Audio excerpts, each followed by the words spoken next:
Y pues quiero presentar esta mañana, esta tarde del lunes 22 de febrero, pues a Avi Zucaide que es su seudónimo, que presenta el día de hoy aquí en tu programa A Punto de, este libro que a mí por lo menos me ha impactado mucho y, y les seré sinceros que todavía no lo termino, que llevo algunas páginas leídas, pero yo pienso que como voy va a avanzar como si fuera el agua.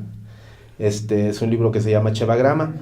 Y pues la primera pregunta, y bueno, antes, buenas tardes, ¿cómo estás? Buenas tardes, Juan Carlos. Pues bien, gracias por estar aquí contigo con esa invitación que nos hiciste. Y la idea es platicar un poquito de Chevagrama, de esta obra, pero pues tú veme indicando, no sé si empezamos nosotros o... Pues yo creo que empezamos saludando, pues buenas tardes, Alain, ¿cómo estás, Alain? Hola, muy buenas tardes, gracias por la invitación, es un gusto estar aquí con Avi Zucaide y todas las personas que están aquí acompañándonos, es un gusto.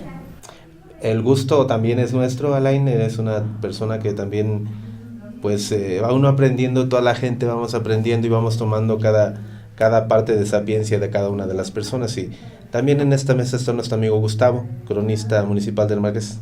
Muy buenas tardes, amigas, amigos, nuevamente bienvenidos a la historia. Y pues también no dejáramos de pasar que la historia, el ser humano la recuenta y le pone tiempo, y para el creador pues no hay tiempo, ¿no? Pero nosotros como seres humanos le ponemos un tiempo y una fecha en inicio y final, un intermedio, ¿no? Y también pues me da mucho gusto saludar en esta mesa, enorme gusto, muy enorme gusto, a mi hermano Miguel Ángel Pérez. Gracias, hermano, por estar en esta mesa, gracias. Muchas gracias, hermano. Yo creo que es un gran honor estar aquí sentado. El honor es ustedes. Mío. Pues estoy demasiado feliz por mi gran amigo Avi Zucaide y por compartir esta mesa con estas personas maravillosas. Gracias. No, pues gracias a ti, hermano. Sabes que te quiero mucho, que pues sabes que eres mi hermano, vamos. Y los sentimientos se encuentran porque el día de ayer empecé yo a leer este libro. Y lo primero que quiero preguntar a Avi Zucaide es, ¿qué significa Chevagrama? Chevagrama es una palabra compuesta de un término hebreo y uno griego, haciendo alusión a los escritos bíblicos, que la mitad fue escrita en hebreo y la mitad fue escrita en griego. Sheva es 7, es el número 7 en hebreo, y grafos en griego es escritura, entonces viene siendo las 7 escrituras o los 7 escritos de la Biblia. Se unen dos lenguas, así como nos dice Avi Zucaide, se unen dos lenguas aquí, que es la hebrea y la griega. Y pues para que entendamos un poco y desmenuzando pues lo que son los grandes imperios, los grandes dadores de fe, se pudiera decir, la lengua hebrea, los hebreos escriben el Antiguo Testamento. Sí, básicamente todo el Antiguo Testamento es hebreo.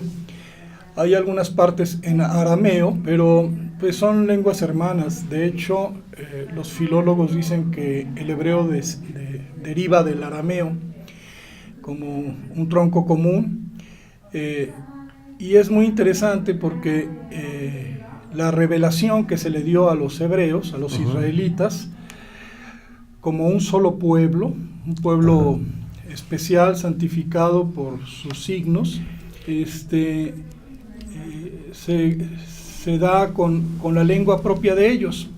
Es hasta el Nuevo Testamento, cuando el mensaje tiene que ir a todas las naciones, que se elige una lengua universal. Se escoge el griego. Y se escoge el griego, en aquel tiempo griego koiné. Y los dos idiomas tienen un propósito, porque si tú escribes en hebreo, te darás cuenta que el hebreo se escribe de derecha a izquierda. Y si tú escribes griego, se escribe de izquierda a derecha. Porque da la impresión de que se están buscando las dos lenguas. Así como el Antiguo Testamento busca al Nuevo Testamento y el Nuevo Testamento al Antiguo, están destinados a un encuentro. De eso va a hablar Shevagrama, de que los escritos hebreos y los escritos griegos, si se colocan los libros en el orden correcto, hacen conexión como un espejo.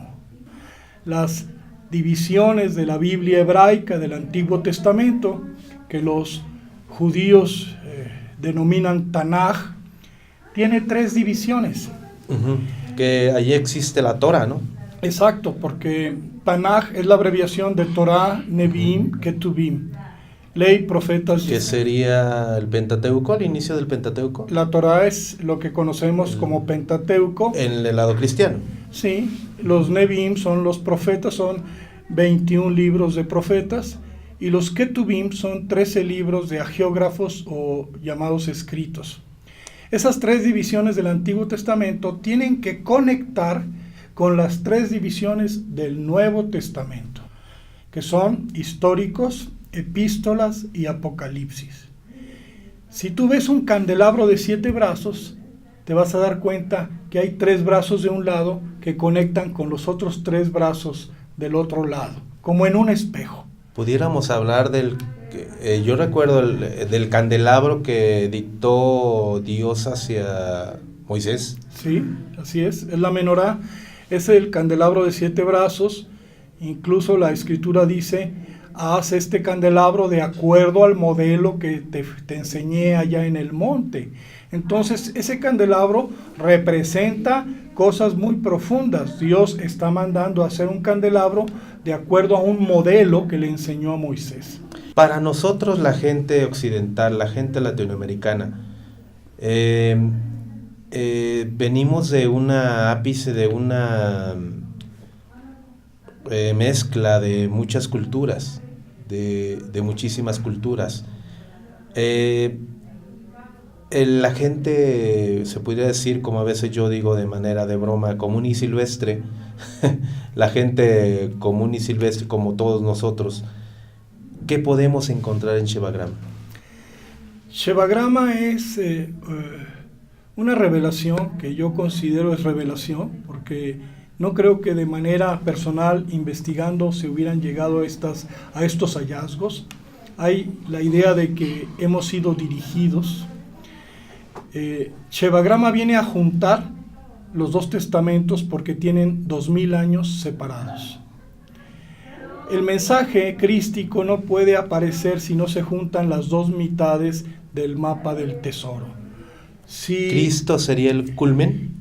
Si tú tomaras al Antiguo Testamento como el testamento macho, y al Nuevo Testamento como el testamento hembra, si tú los juntas, nace algo.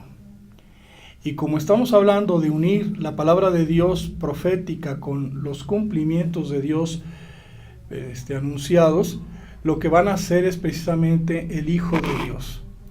¿Sería como el verbo de Dios se hizo carne? ¿Algo parecido? El verbo habla en 2 etapas. Dice la Biblia: Vayomer Elohim, Yehi Or, Vayehi Or. Y dijo Dios: sea la luz, y la luz fue. Entonces la primera parte del verbo es anunciarlo, y la segunda parte del verbo es cumplirlo, ¿sí? Entonces, Antiguo Testamento es la primera parte del verbo que anuncia. Por eso el regente del Antiguo Testamento es Jehová o Yahvé, porque Jehová o Yahvé significa Él será, o resultará ser lo que resultará ser. Está hablando a futuro, más adelante, es un anuncio. En cambio, el Nuevo Testamento ya no tiene a Jehová ni a Yahvé. Llega el verbo a materializar lo anunciado. El verbo se hizo carne y habitó entre nosotros. Se materializa aquello que se había anunciado. Era necesario que se cumpliera en mí todo lo que había dicho la ley de Moisés, los profetas y los salmos. Porque Jesús, el Cristo, el Nuevo Testamento, es el cumplimiento de todo lo que se había anunciado. Abi Zucaide, sé que usted ha pasado muchos años de su vida, si le ponemos un tiempo, el tiempo siempre el ser humano lo marcamos. Sé que ha pasado más de 20 años haciendo la recopilación o el estudio. No sé si se pudiera llamar la investigación, porque más bien pudiera ser una manera revelatoria, ¿no? Revelatoria de búsqueda. No, a lo mejor no tanto de investigación como si quisiéramos nosotros investigar, no sé, la célula. No siento que vaya por ahí, siento que va por el sentido revelación al ser humano. Todos estos años, ¿cómo se fue dando? Sí, son 30 años. Empezó con el terremoto de México en 1985, a la llegada del cometa Halley. Ahí comenzó la revelación. Sí, he hecho mucha investigación, sí estudié gramática hebrea, sí me metí de lleno, mi vida la he puesto en esto, han sido desvelos, me fui a vivir 13 años a una montaña, me pasaron muchas cosas y puedo presumir mi aporte, pero eso no hubiera sido suficiente, porque el hallazgo es muy grande. Por eso digo que esto es fruto de una revelación, alguien que te va guiando, algo que te va guiando, un sueño en donde despiertas en la noche y te pones a escribir, porque es importantísimo lo que acabas de recibir en el sueño. Entonces, a eso me refería con que no es fruto de una investigación, aunque yo haya dado la vida por eso. Estoy hablando de que esto trae una autoridad. En el contexto de un ser humano, de los seres humanos comunes, estudia uno, se licencia para una carrera, se dedica uno a esa carrera, y a lo mejor ese ser humano común pues le empeña su vida a su carrera, ¿no? A licenciatura, arquitectura, alguna carrera que tenga, alguna carrera académica. Avi Zucaide, me imagino que por la cuestión del libro de Lukács Shevagrama, me imagino que ha recibido negativas, me imagino que ha recibido cuestionamientos bastante duros por lo que es el libro, lo que yo he estado leyendo, las primeras partes del libro. ¿Cómo hacer, ya no Avi Zucaide, Luis Arturo Medina, cómo hacer para separar una parte de otra? Bueno, mira, de manera asombrosa, si tú hablas de política o religión, siempre hay debate, siempre hay polémica, todo el mundo se pelea y nadie se pone de acuerdo. En el caso de Shevagrama ha ocurrido algo especial. Yo he dado conferencias a diferentes denominaciones cristianas, a judíos mesiánicos.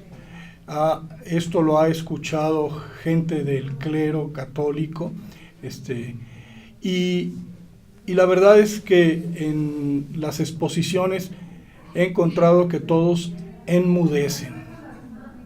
En lugar de rebatir, en lugar de encolerizarse, molestarse o lo que sea, enmudecen. Yo siento que esto viene con mucha autoridad, trae muchas demostraciones, y yo pues no estoy buscando en ningún momento paleros y seguidores. A mí me gustaría gente que analice de mente abierta y que vea si esto se sostiene por sí mismo o no. Hasta este momento se ha sostenido y no ha habido forma de derrumbar las evidencias, y las evidencias están ahí. Entonces yo quiero invitar a la gente para que cuestione, para que ponga en el fuego a Shevagrama para ver si se sostiene o no se sostiene. Eso es algo muy... para la gente que no estudia o que agrede simplemente por agredir, es algo muy intimidatorio, pero no en el sentido de intimidar, de agredir, sino en el sentido de estudio, de una investigación, de que la gente sepa más, pero con una manera de una mente abierta. Por lo poco que he leído del libro, creo que va a haber gente que está muy acentrada en alguna creencia de fe que les va a mover el tapete. y ahorita pareciera, en el momento histórico que estamos viviendo en el mundo, pareciera que estamos en una época de decadencia, pero también de luz a la vez. No podemos concebir a veces ver tanta violencia entre hermanos, porque no podemos dejar de pensar que la gente del Islam sean hermanos nuestros, son seres humanos. Claro, claro. Y yo pienso que el libro como tal va a mover muchas fibras, al menos no sé cómo tomarlo. Yo como ser humano occidental, latinoamericano, pues es un cisma. Puede ser un cisma, puede haber consecuencias, pero vamos a lo mismo, o sea, lo que está bien sostenido seguirá erguido, sostenido, ¿no? A lo mejor se van a caer las cosas que no tenían buen fundamento, porque realmente la humanidad sí está buscando un despertar y estoy hablando de un despertar de conciencia. Entonces, tenemos que estar abiertos a escuchar todo. Mi invitación es a que lo pongan a prueba. La Biblia no es un libro de cuentitos tontos.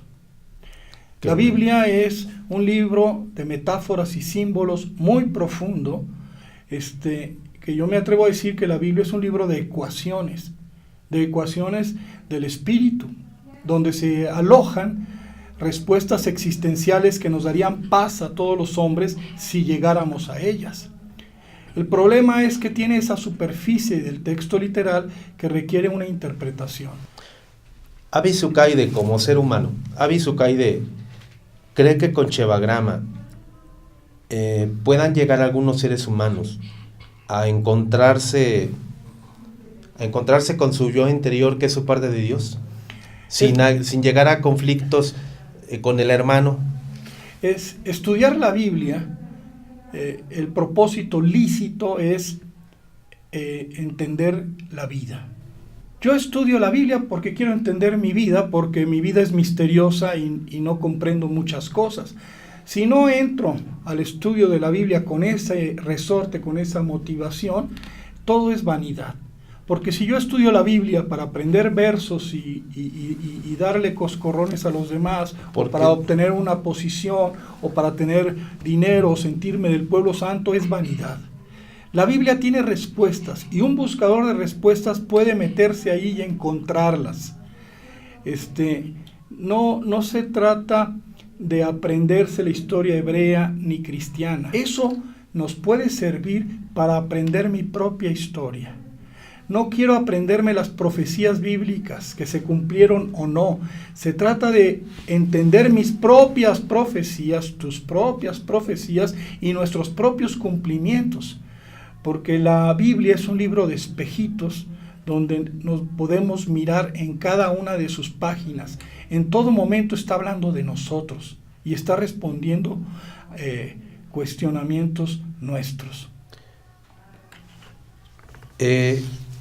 Pienso que el libro de Shevagrama pudiera ser vamos a un corte, está muy bueno el programa, vamos a un corte en tu programa, a punto de regresamos. Nos sorprendemos porque hay gente de muchísimos países, 200 países más o menos, que alguna gente hace clic ahí en Poder Sonando Radio.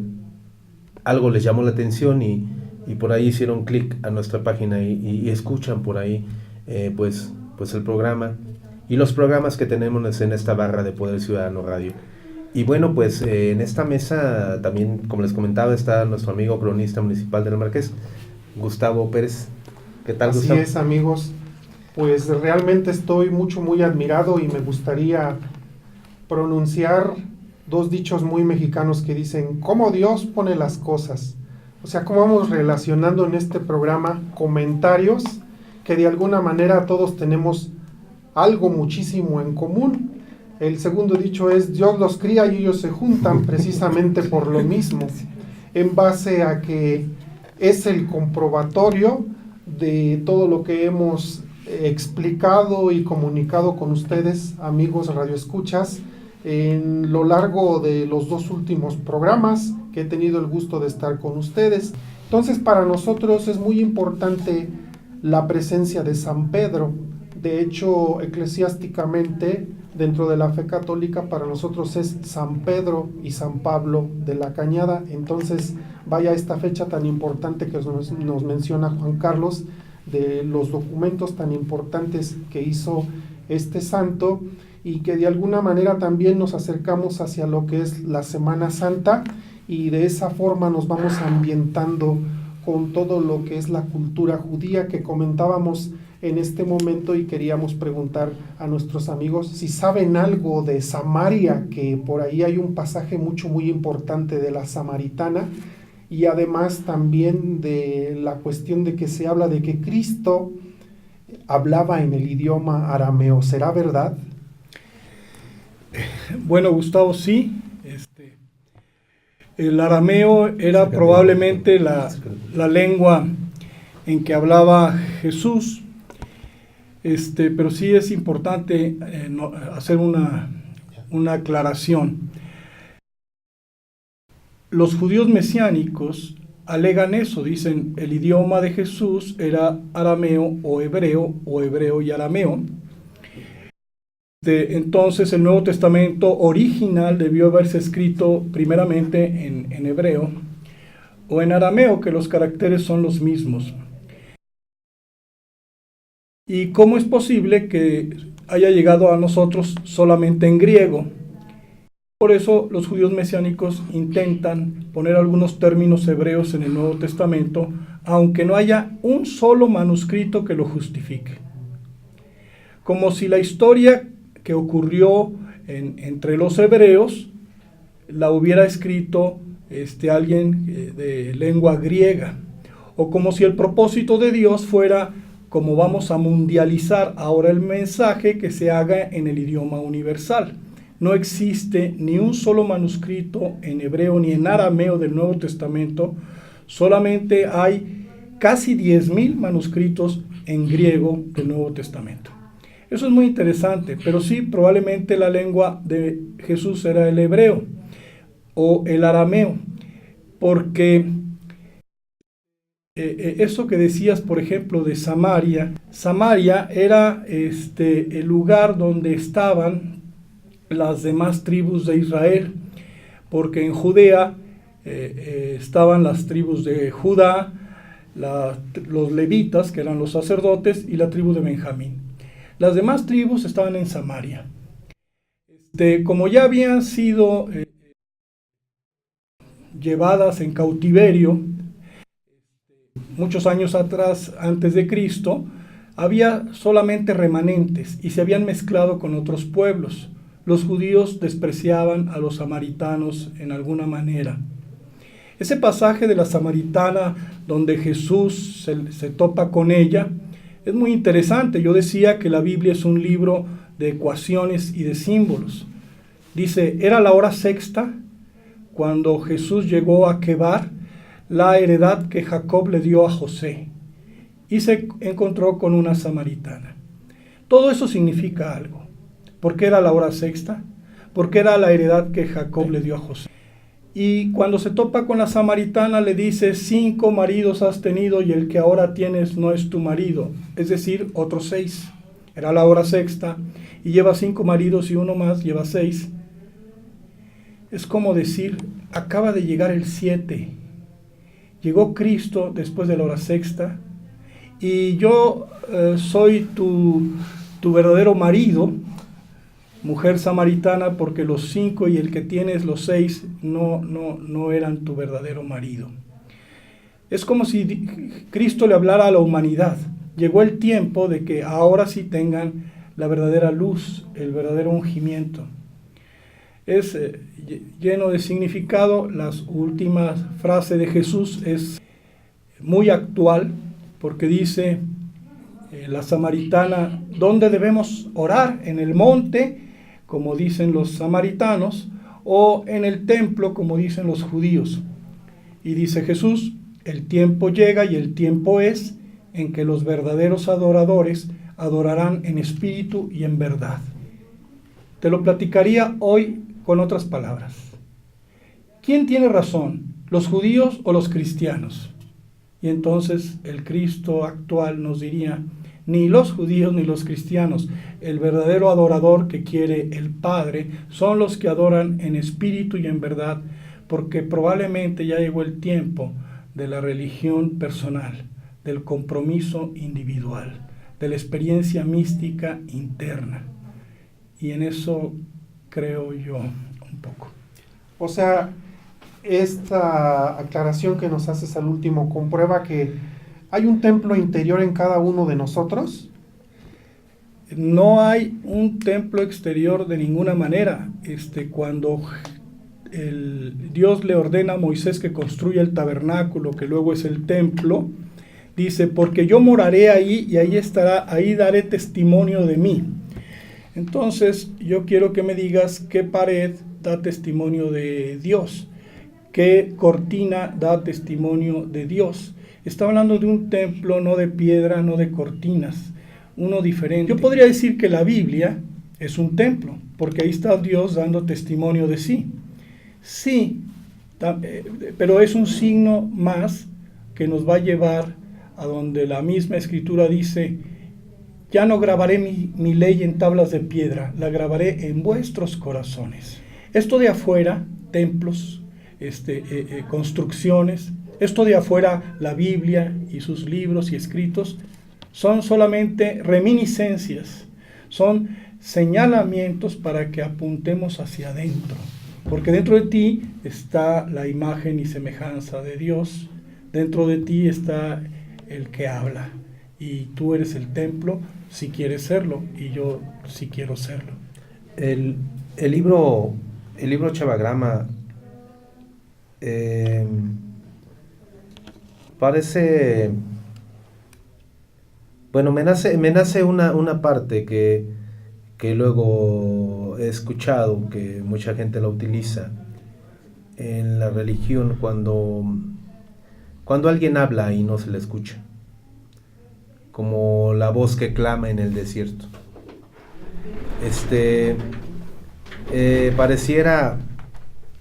Pareciera a mi manera de ver, mi concepción personal, pareciera que alguna gente va a verlo así como una voz que clama y no la van a ni siquiera cuestionar.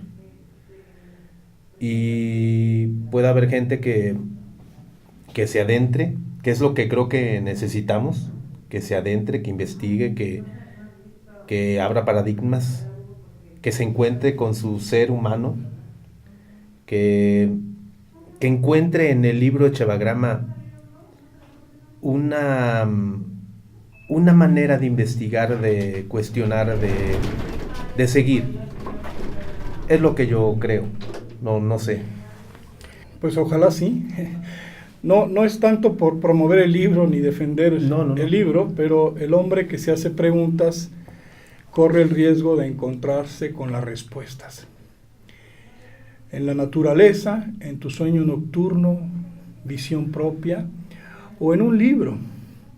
Lo importante no es dónde aparece el maestro. Cuántas veces se ha dicho que lo que está haciendo falta son discípulos dispuestos. Gente, almas que tengan hambre de conocimiento de sí mismo, se toparán un día consigo mismos. Alain. Es bastante curioso lo que mencionaban acerca de los templos, debido a que trabajando con personas he notado que realmente el humano por esencia tiende a proyectar todos sus problemas, todo su enojo siempre le echa la culpa allá afuera, y también su propia chispa divina siempre la proyecta una estatua, porque está proyectando lo que está dentro de sí mismo.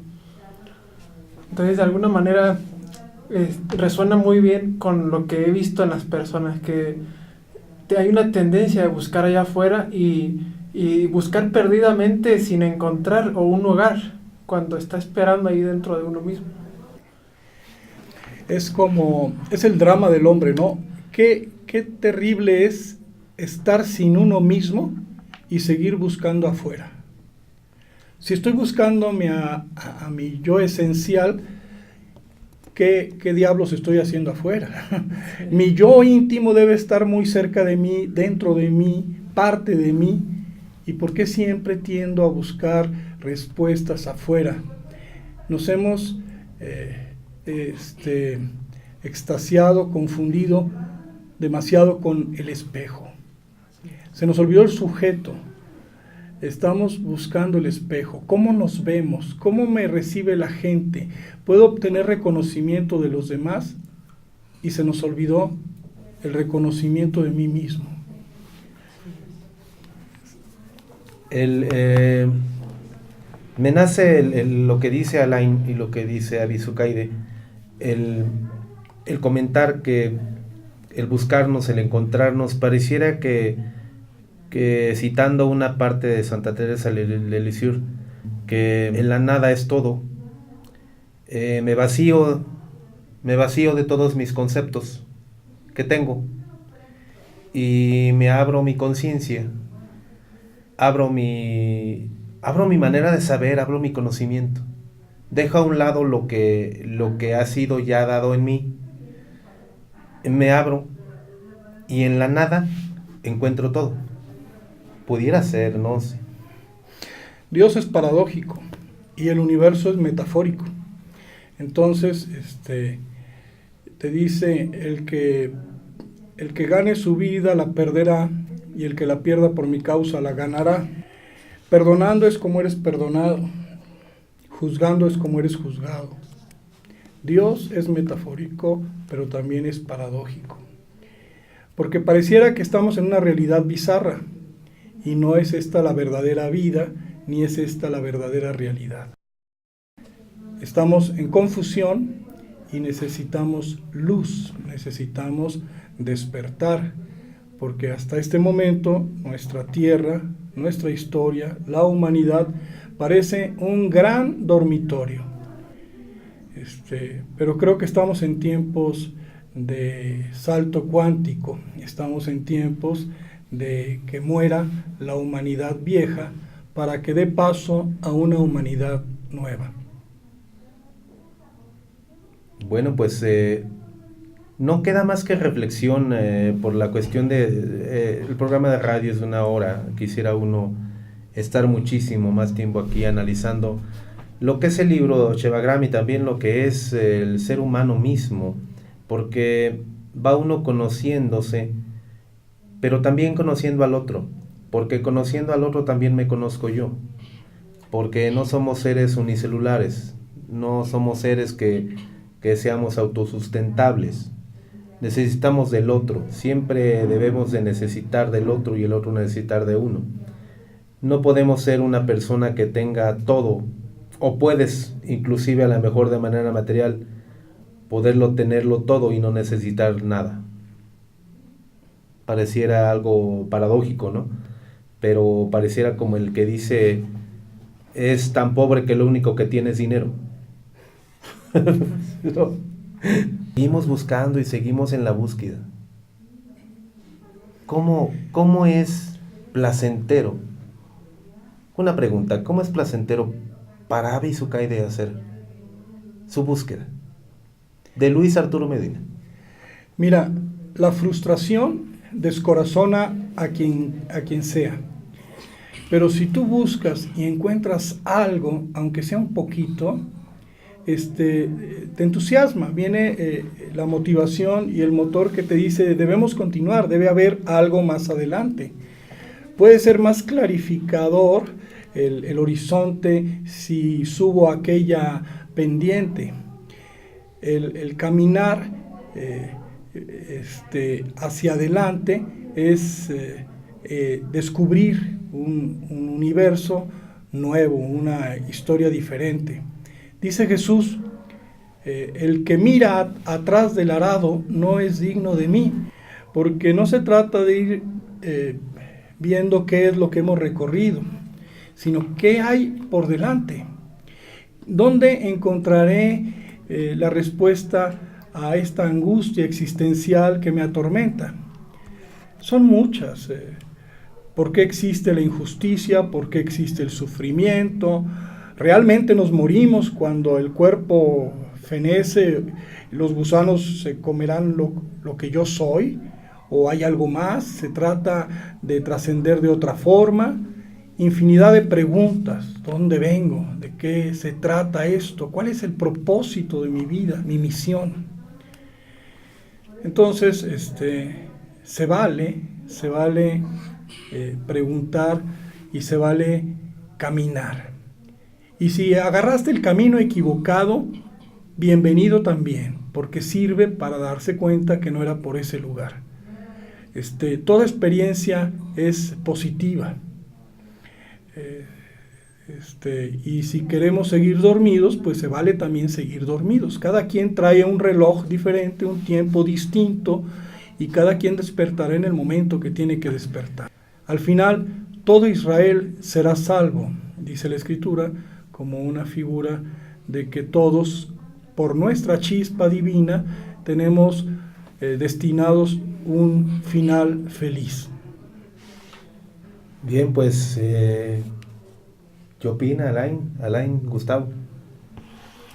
Son situaciones muy interesantes y de alguna manera viene a relación preguntar el hecho de que sí vivimos en un mundo muy mercadotécnico y de alguna forma pues hasta cierto punto ejerce una influencia dentro de todo lo que son estas culturas, como por ejemplo nosotros nos damos cuenta de que mucha gente relaciona el judaísmo y la cuestión hebreica con toda esa cultura hollywoodense del 666, y de alguna manera también hay un libro que se reparte gratuitamente que tiene el nombre del Zohar.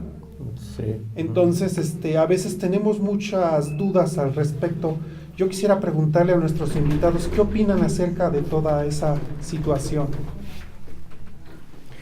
Caramba, estás preguntando sobre algo de mucho fondo. El 666, la marca de la bestia, es en la frente y en la mano derecha.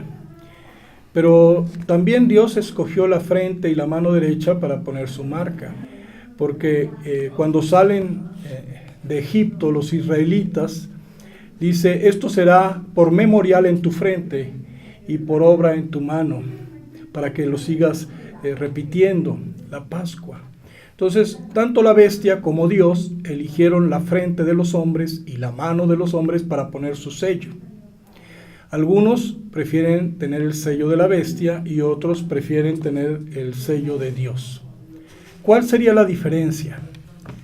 Shevagrama va a hablar de eso, del 666, y dará una explicación, pero a grandes rasgos lo más importante sería que la frente y tu mano son figura de pensar y hacer. Que no sepa tu mano izquierda lo que hace tu mano derecha. Entonces, mano es obra y frente es pensar. Entonces, si piensas y haces de acuerdo a tu naturaleza animal, traes el signo de la bestia. Si piensas y haces de acuerdo a tu naturaleza espiritual, divina, trascendente, traes el signo de Dios. Esa sería realmente la diferencia importante.